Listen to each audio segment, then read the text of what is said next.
أما بعد فأعوذ بالله من الشيطان الرجيم. بسم الله الرحمن الرحيم. ولكل أمة رسول فإذا جاء رسولهم قضي بينهم بالقسط وهم لا يظلمون ويقولون متى هذا الوعد إن كنتم صادقين. قل لا أملك لنفسي ضرا ولا نفعا إلا ما شاء الله لكل أمة أجل إذا جاء أجلهم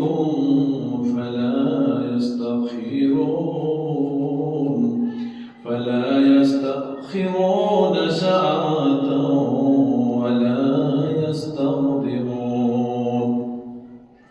قل أرأيتم إن أتاكم عذابه بيتا أو نهرا متى يستعذل منه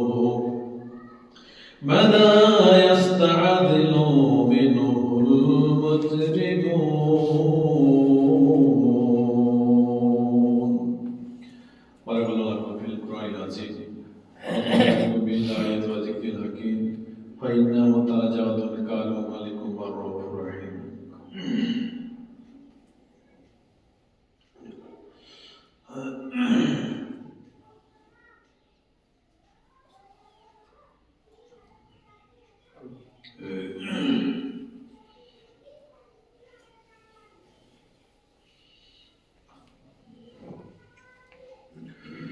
الحمد لله نحمده ونستعينه ونستغفره ونؤمن به ونتوكل عليه ونعوذ بالله من شرور أنفسنا ومن سيئات أعمالنا. من يهده الله فلا مضل له ومن يضلله فلا هادي له. ونشهد أن لا إله إلا الله وحده لا شريك له وأشهد أن محمدا عبده ورسوله الذي يرسله بالحق بشيرا ونذيرا وداعيا إلى الله بإذنه وسراجا منيرا. أما بعد فقد قال الله تعالى في كلامه المجيد والفرقانه الحميد بعد أعوذ بالله من الشيطان الرجيم. يا أيها الناس اتقوا ربكم الذي خلقكم من نفس واحدة وخلق منها زوجها وبث منهما رجالا كثيرا ونساء واتقوا الله الذي تساءلون به والأرحام إن الله كان عليكم رقيبا. يا أيها الذين آمنوا اتقوا الله حق تقاته ولا تموتن إلا وأنتم مسلمون يصلح لكم أعمالكم يغفر لكم ذنوبكم ومن يطع الله ورسوله فقد فاز فوزا عظيما وقال تعالى لكل أمة أجل إذا جاء أجلهم فلا يستأخرون ساعة ولا يستقدمون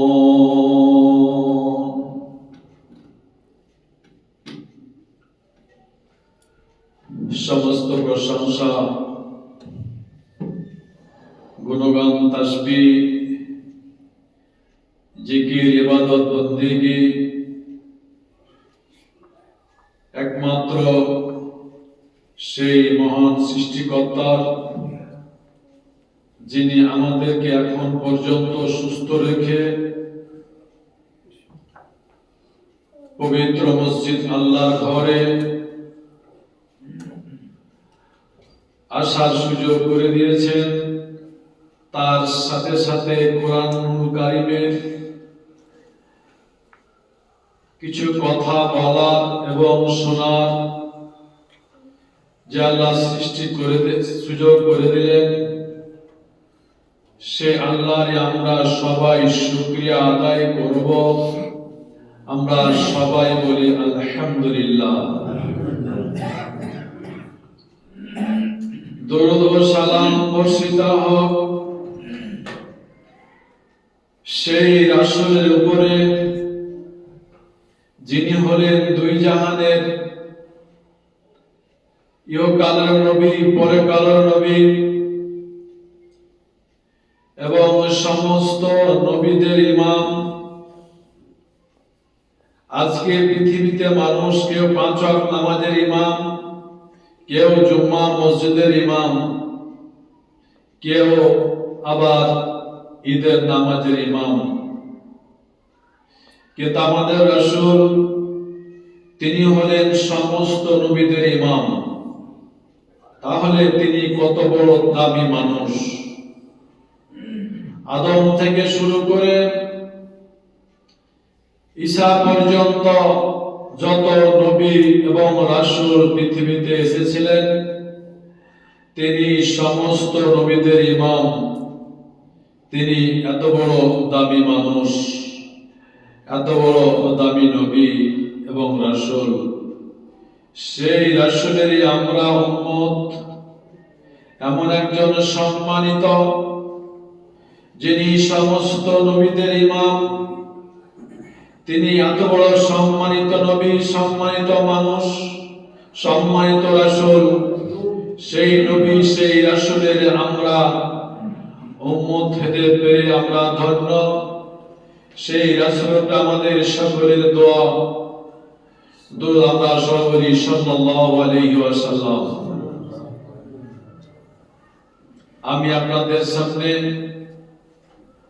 গত কয়েক জুম্মা থেকে আলোচনা করে আসছি মৃত্যু সম্পর্কে।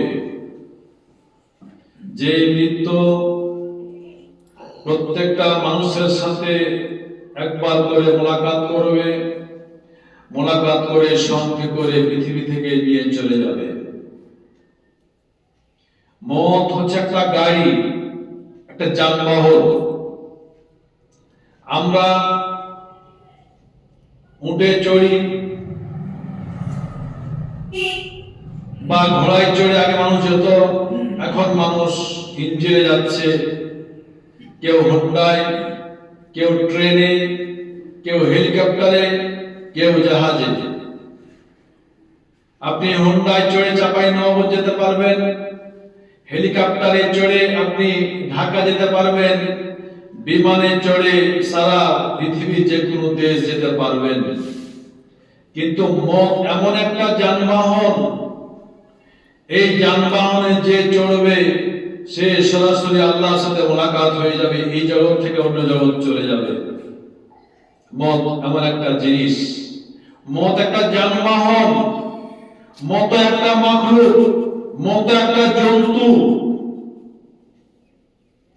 এই মত সমস্ত মানুষের সাথে সাক্ষাৎ হবে, পরিচয় হবে।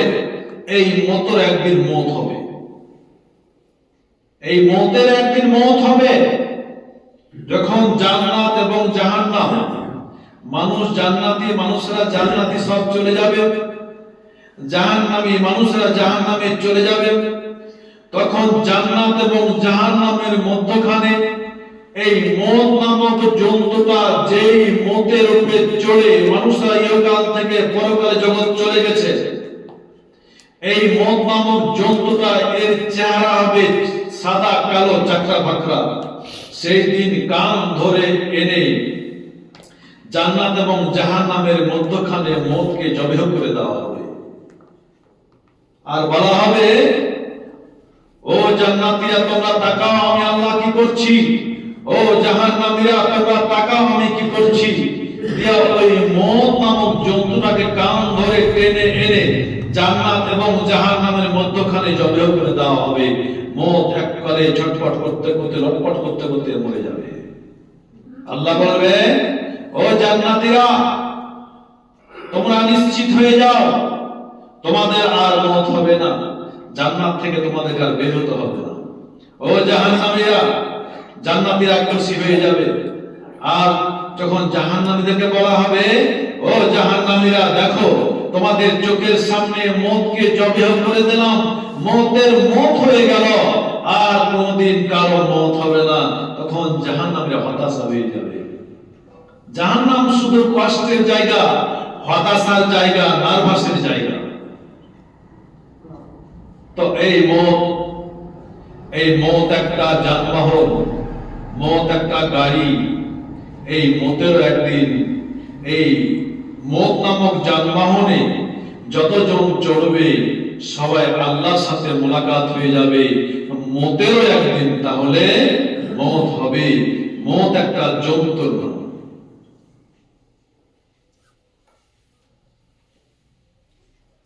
প্রত্যেকটা মানুষের এই মতের সাথে সাক্ষাৎ হবে। যদি কেউ বলে আল্লাহ আমাকে জ্বর দাও, আমাকে প্যারালাইসিস দাও, আমাকে ক্যান্সার দাও, পৃথিবীর যত অসুখ আছে তত অসুখ দাও, কিন্তু আল্লাহ আমাকে মত দিও না, মত নিব না। যত অসুখ আছে সব নিব, কিন্তু মত নিব না। আল্লাহ বলবেন তা হবে না। কুল্লু নাফসিন যায়কাতুল মাউত। আমি আল্লাহ যতজন মানুষকে জীবন দিয়ে দুনিয়ায় পাঠিয়েছি, যতজন প্রাণীকে কিংবা মানুষকে আমি জীবন দান করেছি, যার জীবন আছে তাকে মরতেই হবে। মরব না বললে হবে না, মরতেই হবে।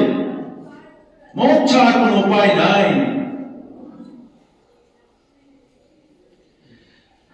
আলামে আরওয়াহ থেকে মানুষ দুনিয়ার বুকে এসেছে। আলামে আরওয়াহ থেকে পৃথিবীতে মানুষ আসা শুরু হয়েছে। একদিন আলামে আরওয়াহ থেকে মানুষ আসা শেষ হয়ে যাবে। তারপরে আলামে আসা, মায়ের পেট থেকে মানুষ আসা শুরু হয়েছে। একদিন মায়ের পেট থেকে মানুষ আসা শেষ হয়ে যাবে। এই দুনিয়ায় মানুষ আছে, সমস্ত মানুষগুলি একদিন কবরে যাবে। কবরের সময়টা একদিন শেষ হয়ে যাবে। এরপর মানুষেরা কিয়ামতের ময়দানে উঠবে। কিয়ামত একদিন শেষ হয়ে যাবে। সমস্ত মানুষেরা পুলসিরাতের উপর দিয়ে চলবে। পুলসিরাত একদিন শেষ হয়ে যাবে। কিন্তু যখন মানুষ জান্নাত আর জাহান্নাম চলে যাবে, জাহান্নামীরা জাহান্নামে চলে যাবে, জান্নাতীরা জান্নাতে চলে যাবে, সেই দিন আর কোনদিন শেষ হবে না। জান্নাতের কোনো শেষ নাই, জাহান্নামের কোনো শেষ নাই। সেই সময়টা শেষ করে দেওয়া হবে। সেদিন ঘড়ি চলবে না, সূর্য উঠবে না, ডুববে না, একবার সবকিছু সময়কে স্থির করে দেওয়া হবে। জাহান্নামেরও শেষ নাই, জান্নাতেরও শেষ নাই, সবার শেষ আছে। জান্নাত যখন জান্নাত জাহান্নাম চলে যাবে আর শেষ হবে না, শুরুও নাই শেষও নাই, সে অবস্থায় সমস্ত মানুষকে থাকতে হবে। তাহলে আমাদের সেই জান্নাত এবং জাহান্নামের ভয় এবং জান্নাতের আশা নিয়েই আমাদের পৃথিবীতে আমাদেরকে চলতে হবে। জাহান্নামের ভয়টা এবং জান্নাতের আশাটা নিয়েই আমাদেরকে করতে হবে, পৃথিবী চলতে হবে। তাহলে পৃথিবীতে চলা আমাদের সঠিক হয়ে যাবে। ইঁদুর তো আমরা চিনি, ধরেন শিবগঞ্জ বাজার থেকে অনেক হাট করে টমেটো, আলু, বেগুন, তারপরে গাজর, চীনাবাদাম আর বাইরে কিছু বাচ্চা কাচ্চাদের খাওয়া নিয়ে এসে রেখেছেন ব্যাগের ভিতরে। ইঁদুর রাত্রিবেলা ঢুকে গেছে, ঢুকে গিয়ে বলছে কি মজা, আমার জন্য অনেক কিছু দেখতে পাচ্ছি, খাবো কোন জিনিসটা, টমেটো খাবো না আপেল খাবো না কলা খাবো, বাচ্চা কাচ্চার জন্য যে মালিক দিয়েছে সেগুলো খাবো না চীনা বাদাম খাবো, সে আনন্দে আত্মহারা হয়ে যাবে। যখন সে খাবার কচমচি চীনা বাদাম যখন কামড় দিবে, ইঁদুর যখন মালিক শুনতে পাবে ঘুমটা ভেঙে যাবে, চট করে এসে ব্যাগটা ধরে দেখবে তো ভিতরে ইঁদুর ঢুকে আছে। তখন ইঁদুরের সমস্ত খাওয়া দাওয়া আর আনন্দ উল্লাস সব শেষ হয়ে যাবে, যে আমার আর মৃত্যু ছাড়া আমার উপায় নাই, সমস্ত খাওয়া বন্ধ হয়ে যাবে, খাওয়ার প্রতি খাদ্যের প্রতি অরুচি হয়ে যাবে, শুধু মৃত্যুর সময় বলবে। তো আল্লাহ বলছেন দুনিয়ার বুকে আমি তোমাদের ছেড়েছি, ও মানুষরে, আমি দুনিয়ার বুকে তোমাদেরকে আমি ইবাদত বন্দেগী করার জন্য আমি ছেড়েছি। এই দুনিয়ায় তোমরা বউ বেটি ছেলে মেয়ে ধন সম্পদ নিয়ে মেতে গেছো, যখন তোমার কাছে আজরাইল চলে আসবে, যখন মওত চলে আসবে, দুনিয়ার সমস্ত বাড়ি গাড়ি আনন্দ উল্লাস এবং আশা আকাঙ্ক্ষা, সমস্ত আশা আকাঙ্ক্ষাকে চুর মুচার করে শেষ করে দিয়ে সমস্ত খাদ্য আশা সব কিছু দিত হয়ে যাবে। যতক্ষণ বেঁচে আছি সম্পদ বড়, জমি ক্রয় করব, শিবগঞ্জে বাড়ি করব, রাজশাহীতে, ঢাকাতে, লন্ডনে বাড়ি করব, ছেলেকে ডাক্তার বানাবো, এই বানাবো সেই বানাবো, যখন মৃত্যু চলে আসবে সমস্ত আশা সব শেষ হয়ে যাবে। স্কুলে বোর্ডে টিচার অনেক কিছু লেখে, অঙ্ক করতে করতে করতে করতে উদাহরণ দিতে দিতে গোটা বোর্ডটাকে ভর্তি করে দেয়। যখন ডাস্টার দিয়ে মুছা শুরু করে, সবকে মুছে ডাস্টারকে পরিষ্কার করে দেয়, সাদা করে দেয়। অনুরূপ ভাবে আজকে আমরা দুনিয়ায় অনেক কিছু করছি, আমরা 5 তলা বাড়ি, 2 তলা বাড়ি, আমাদের গাড়ি জমি জায়গা সব কিছুই দুনিয়ায় আমরা অনেক কিছু ভরে দিয়েছি। কিন্তু যখন ডাস্টার আজরাইল নামক ডাস্টার আসবে, তখন আপনার সমস্ত ধন সম্পদ বাড়ি গাড়ি বিল্ডিং যতগুলো আছে, যতগুলি ছেলে মেয়ে ডাক্তার ইঞ্জিনিয়ার সব কিছু কি হবে, একই সাথে মুছে সব হিসাব করে দিবে। আমাদের আশা আকাঙ্ক্ষা সব কি হবে, শেষ হয়ে যাবে শুধু যখন মওত আসবে। আজকে আমরা পৃথিবী নিয়ে পাগল হয়ে যাচ্ছি, হঠাৎ যখন মওত আসছে তখন আমরা নার্ভাস হয়ে যাচ্ছি। চিন্তা নাই যে মওত নামে একটা সময় ছিল। আপনার গলির সামনে বাড়িতে একটা গর্ত আছে মোটামুটি কোমর পর্যন্ত, কিন্তু 3 বন্ধু শিবগঞ্জ থেকে গল্প করতে করতে চলে আসছেন, গল্পে মাতোয়ারা হয়ে আছে। যখন গর্তে পড়ে পাটা ভেঙে গেল বা মচকে গেল, আঘাত পেল, তখন খেয়াল আসলো যে হ্যাঁ, এখানে একটা গর্ত ছিল। তো এই যে আমাদের পৃথিবীতে চলতে চলতে মওত এসে হাজির হয়ে যাবে, তখন আমাদের খেয়াল আসবে যে মওত নামক একটা জিনিস ছিল। তাই মরার আগেই আমাদেরকে কি করতে হবে, আমাদের সজাগ হতে হবে। সজাগ হতে হবে, মরবো না বললে হবে না। আল্লাহ বলছেন সূরা ইউনূসের মধ্যে, আলিকুল্লি উম্মাতিন আজালুন ইজা জাআ আজালুহুম ফালা ইস্তাখিরুনা সাতাও ওয়ালা ইস্তাকদিমুন। ও পৃথিবীর মানুষরে, আমি তোমাদেরকে সৃষ্টি করে আমি দুনিয়ার বুকে তোমাদের একটা হায়াতকে আমি নির্ধারণ করে দিয়ে আমি পৃথিবীতে তোমাকে আমি ছেড়ে দিয়েছি। কারো ভাই 10 বছর, 15 বছর, কারো সময় পাবে 20 বছর, কারো 50, কারো 60, কারো 70, কারো 80, কারো 90। আমি একটা নির্দিষ্ট বয়স দিয়ে পৃথিবীর বুকে আমি মানুষকে ছেড়ে দিয়েছি। যখন মানুষের সেই বয়স পর্যন্ত পৌঁছে যাবে, তাই 1 সেকেন্ড আগেও না 1 সেকেন্ড পরেও না, আমি সে যখন সময় চলে আসবে আমি তাকে দুনিয়া থেকে নিয়ে চলে যাব। আমাদের জানা নাই যে আমার বয়স কত, আল্লাহ পৃথিবীতে কত সময় দিয়ে আমাকে পাঠিয়েছে আমাদের জানা নাই। আমরা পাগলের মতো দুনিয়া করছি, আমরা পাগলের মতো দুনিয়া করছি, হদিসই নাই, চিন্তা ভাবনা নাই, যা মন তাই করছে। আলেমরাও একই অবস্থা, মানুষকে বলছে কিন্তু মানছে কম। একজন মদখোর মদ পান করে রাস্তায় হাঁটছে, টহল খাচ্ছে, আর একজন আলেম চলে আসছে, মদ খেয়ে খুব টালামো করিও না, সোজা হয়ে হাঁটো। রাস্তায় দুই পাশে কালো করে যে বাগানে গর্ত আছে, পড়ে গেলে কিন্তু খবর হবে, হয় হাত যাবে নি পা যাবে। তখন ওই মদখোর বলছে আলেমকে, হুজুর আপনি সোজা হয়ে চলেন, আমি তো মদ খেয়ে আমি এদিক সেদিক চলছি, আমার ব্যালেন্স ঠিক নাই, আমি যদি পড়ি তো আমার একটা হাত ভাঙবে, পা ভাঙবে, আমার একাই ক্ষতি হবে। আর আপনি যদি পড়ে যান, আপনি বেলান হয়ে অ্যাক্সিডেন্ট করেন, বেলান হয়ে যান, তাহলে পৃথিবীর মানুষ সবাই মরে যাবে।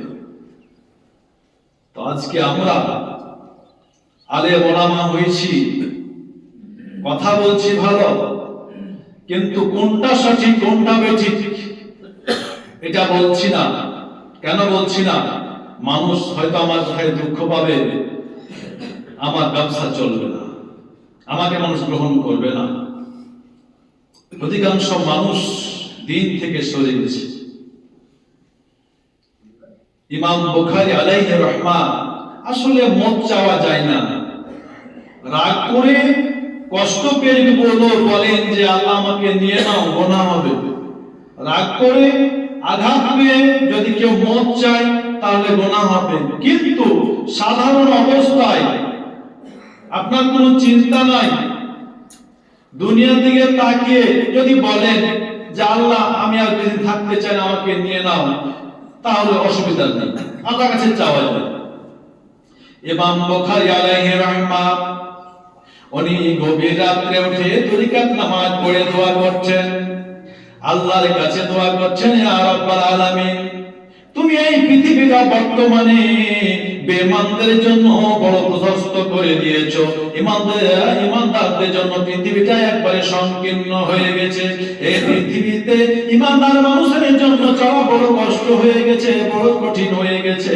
আর বেঈমানদের জন্য দুনিয়াটা একদম শান্তির জায়গা, বিরাট প্রশস্ত হয়ে গেছে। তো আল্লাহ দুনিয়া সহ্য করতে পারছি না, অনেক কষ্ট হচ্ছে, আমি ইমাম বুখারী আলাইহি রাহমার জন্য হে আল্লাহ তোমার কাছে প্রার্থনা করি, আল্লাহ আমি আর দুনিয়ায় থাকতে চাই না, আমাকে দুনিয়া থেকে উঠিয়ে নাও।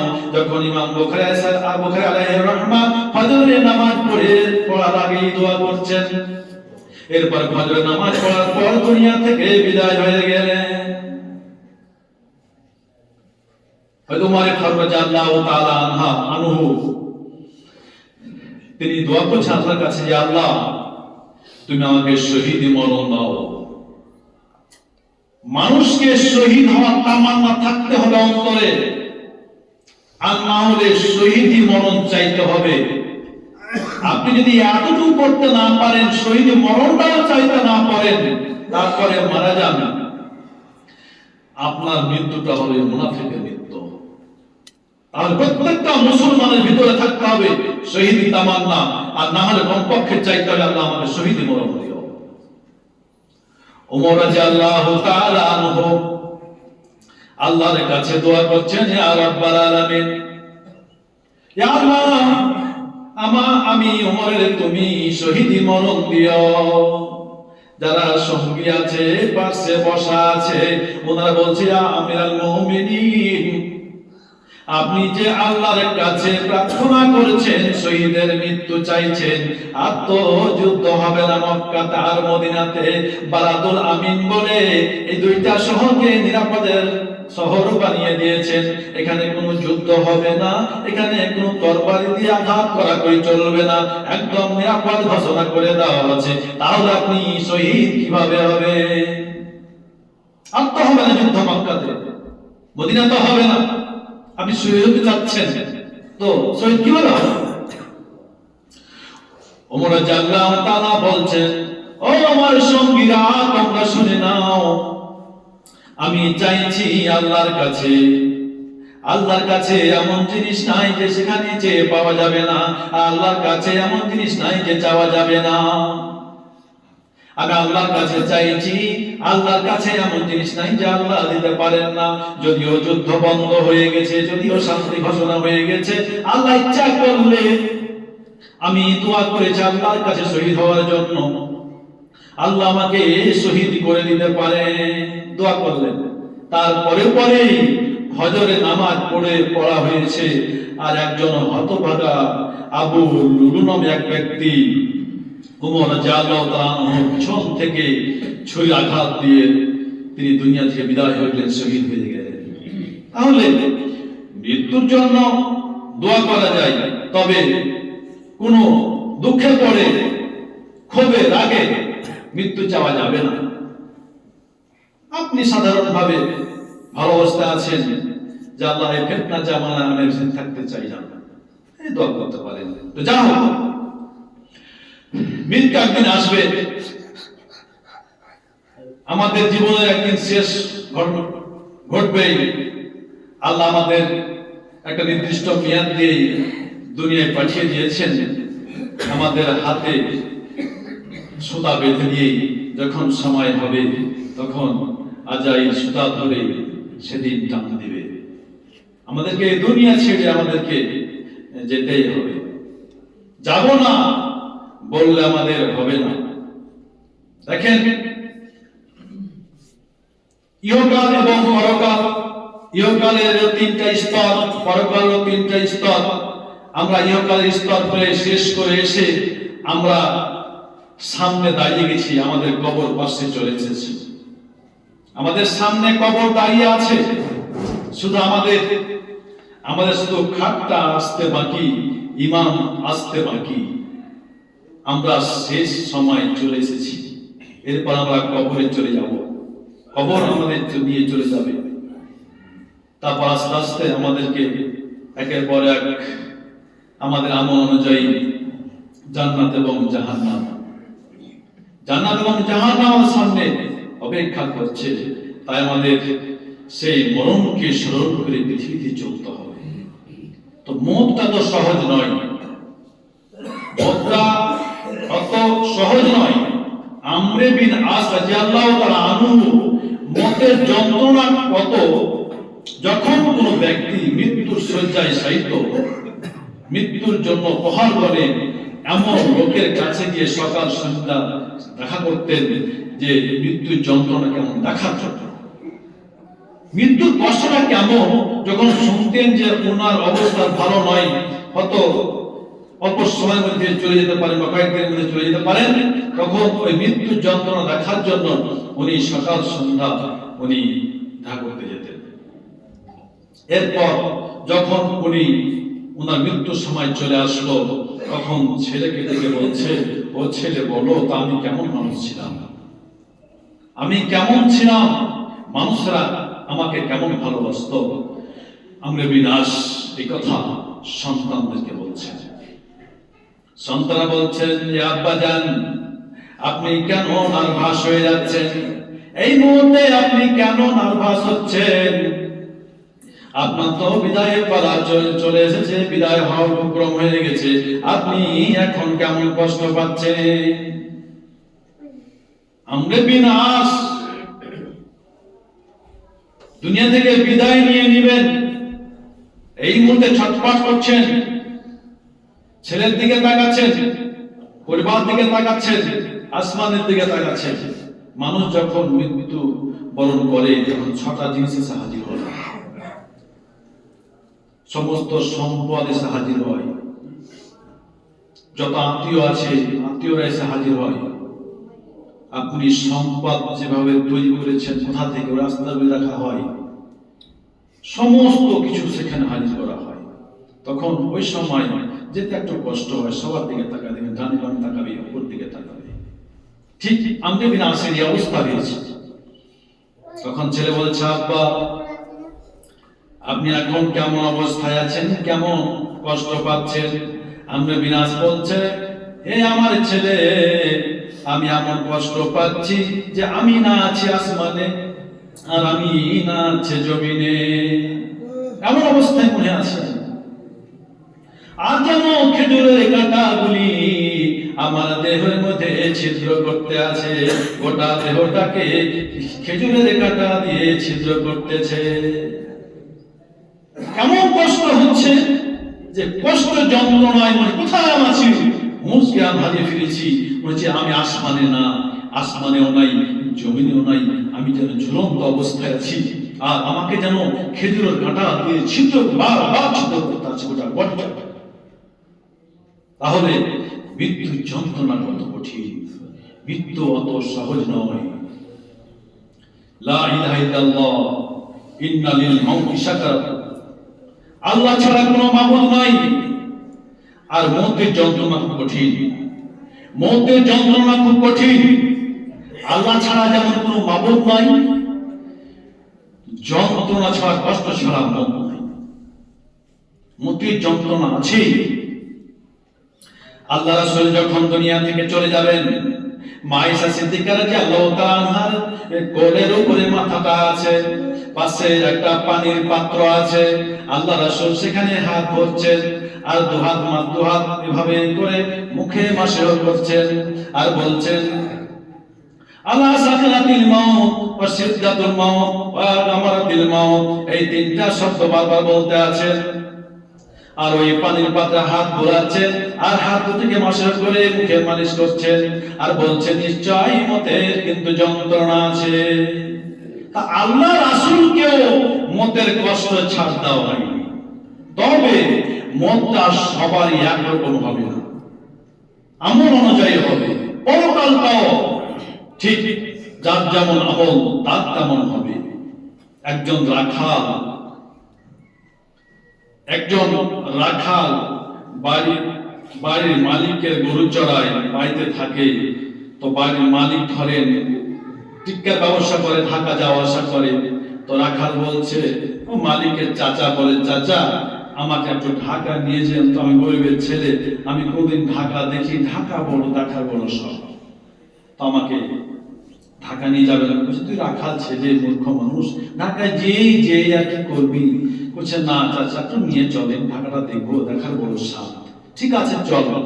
শনিবারের দিন, শুক্রবার জুম্মা পড়ে শনিবারের দিন 10টা নাইটে চল আমার সাথে, চল আমি যাবো। নিয়ে গেল।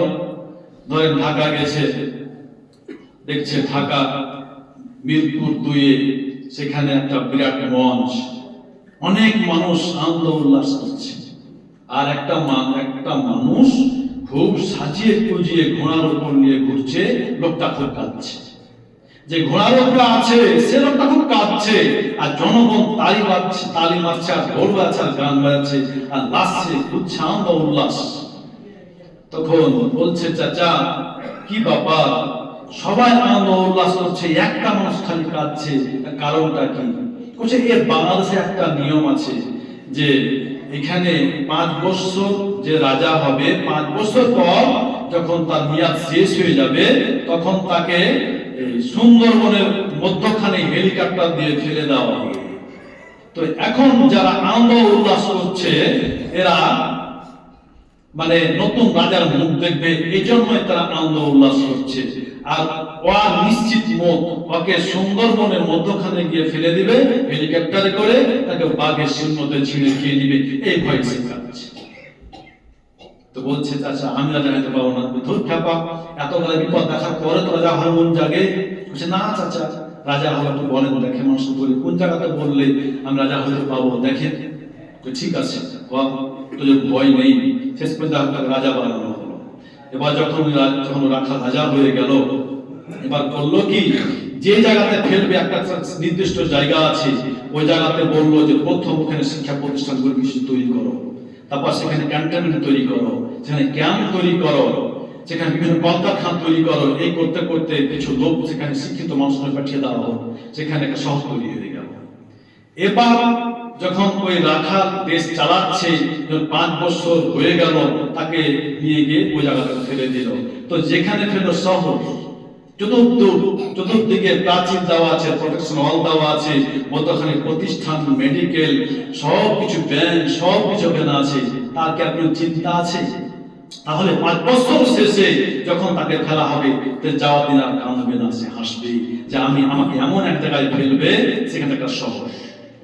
তো অনুরূপভাবে যে এই সমস্ত মানুষেরা এই দুনিয়া থেকে আমল করে, নামাজ পড়ে, রোজা করে, এই দুনিয়া থেকে যারা আমল করে, বেশি বেশি গাদা গাদা আমল করে দুনিয়ায় পাঠাবে, দুনিয়ায় থাকতে মওত হওয়ার আগে মানুষ বেশি বেশি আমল করে দাম খায়, নামাজ, রোজা, হজ, যাকাত সবকিছু করে করে যখন ওই দুনিয়ায় নেকির পাহাড় জমিয়ে দেবে, ওই লোকটা যেদিন মরবে সেই দিন লোকটা কষ্ট পাবে না, কাঁদবে না, সে লোকটা হাসতে হাসতে দুনিয়া থেকে বিদায় হবে। কেন? যে আমি তো এই দুনিয়ায় আমল করে, বেশি বেশি আমল করে পাঠিয়ে দিয়েছি, ভয় কি আছে? আমাদের জান্নাতের বাগান রেডি হয়ে আছে। তাহলে আমাদেরকে মরার আগে, পৃথিবীতে যাওয়ার আগে আমাদেরকে শহর তৈরি করতে হবে, জান্নাতের বাগান তৈরি করতে হবে, যাওয়ার দিন আমরা মরবো না, কালেমা পড়ে আমরা হাসি মুখে বিদায় হব। আল্লাহ তাআলা আমাদেরকে যেন বেশি বেশি আমল করে ওই দুনিয়ায় মরার আগে ওই দুনিয়ার পাঠা বিশেষ আমল করার জন্য আমাদের সুযোগ করে দেন। আমরা সবাই বলি আল্লাহুম্মা আমিন।